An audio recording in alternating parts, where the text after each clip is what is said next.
আসন্ন ত্রয়োদশ জাতীয় সংসদ নির্বাচনে প্রার্থিতা প্রত্যাহারের শেষ দিন আজ। নির্বাচন কমিশনের তফসিল অনুযায়ী আগামীকাল বুধবার ২১ জানুয়ারি প্রতীক বরাদ্দ দেওয়া হবে।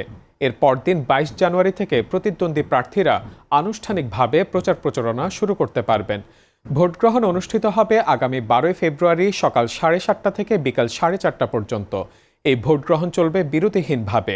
ব্যালট পেপারের মাধ্যমে স্বচ্ছ ব্যালট বাক্সে ভোটগ্রহণ সম্পন্ন হবে।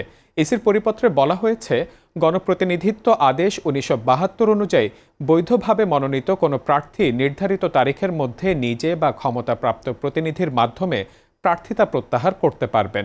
দলীয় ক্ষেত্রে একাধিক প্রার্থী থাকলে দলের সভাপতি বা সাধারণ সম্পাদক স্বাক্ষরিত লিখিত পত্রের মাধ্যমে চূড়ান্ত প্রার্থী জানাতে হবে। একবার প্রার্থিতা প্রত্যাহার বা চূড়ান্ত মনোনয়ন দেওয়া হয়ে গেলে তা আর পরিবর্তন করা যাবে না।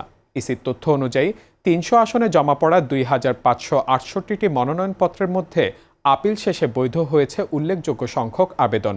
আপিল নিষ্পত্তির পর ২১ জানুয়ারি প্রতিদ্বন্দ্বী প্রার্থীদের তালিকা প্রকাশ করবে রিটার্নিং অফিসাররা।